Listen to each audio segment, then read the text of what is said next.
Now, information is coming at young people from everywhere these days, but where to look and what to believe?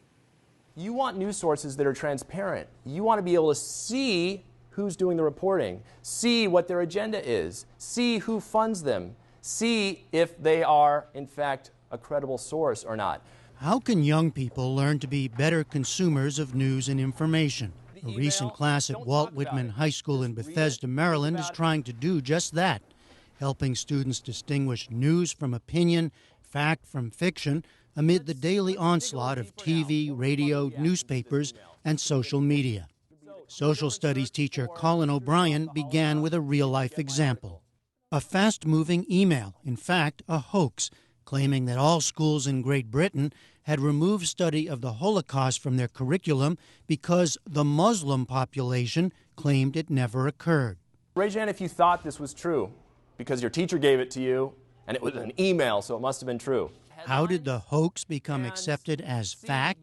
O'Brien had his students do a very common Google search, entering the terms Holocaust, denial, and England. Voila! He came up with an article in the British tabloid newspaper, The Daily Mail. Schools are dropping the Holocaust from history lessons to avoid offending Muslim pupils, a government-backed study has revealed. Did the email provide documentation? No. The lesson is part of an effort called the News Literacy Project, a 4-year-old program now taught to middle and high school students in 21 inner-city and suburban schools in the Washington, D.C. area, New York City, and Chicago.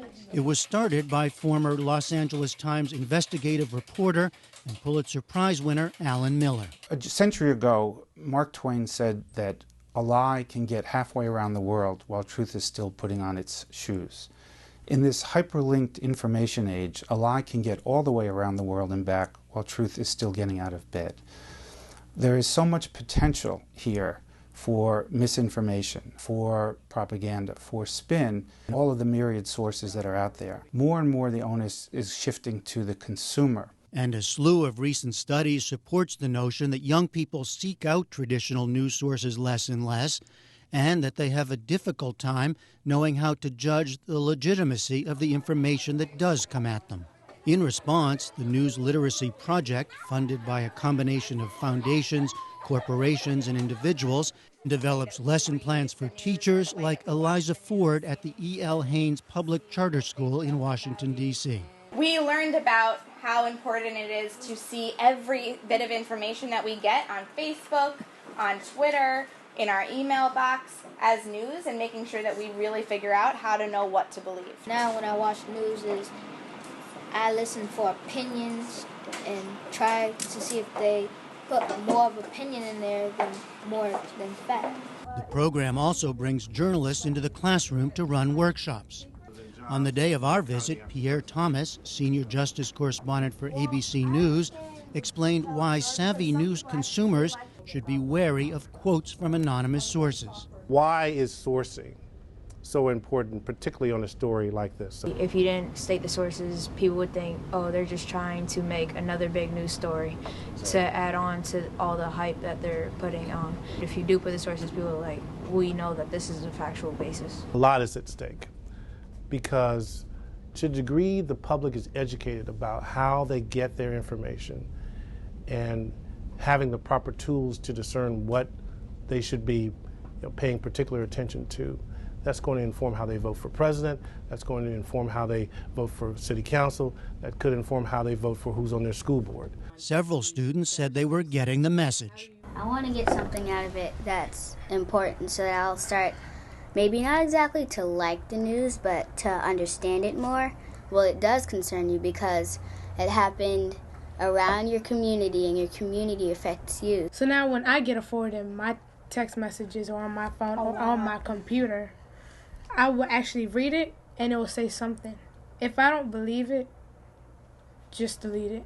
For her part, Jennifer Niles, the founder and head of the E.L. Haynes School, said the benefits go beyond news literacy. The News Literacy Project and the curriculum that our teachers have been developing with them would fit into middle school curriculum across the country and have a huge focus on nonfiction reading and writing, which we now understand are so much more central to making sure that our kids are going to be prepared for college, but also competitive in the workplace.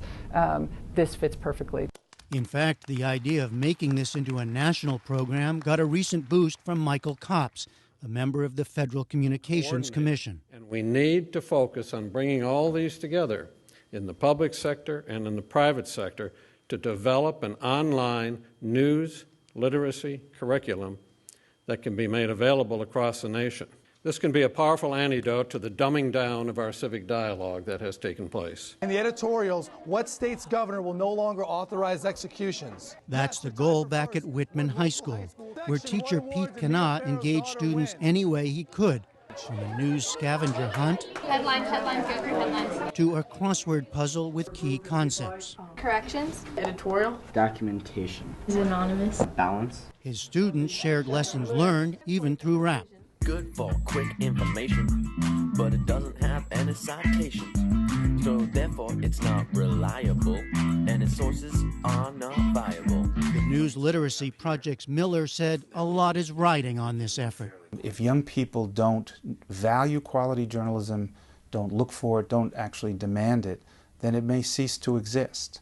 If they can't distinguish between the value of work that's gathered with these kind of standards and in an effort to present it dispassionately and fairly and with different points of view, then why would they ever seek out quality journalism? To further the effort, the News Literacy Project and the American Library Association are launching workshops around the country to make high school students better media watchdogs, with a specific focus on the 2012 political campaign.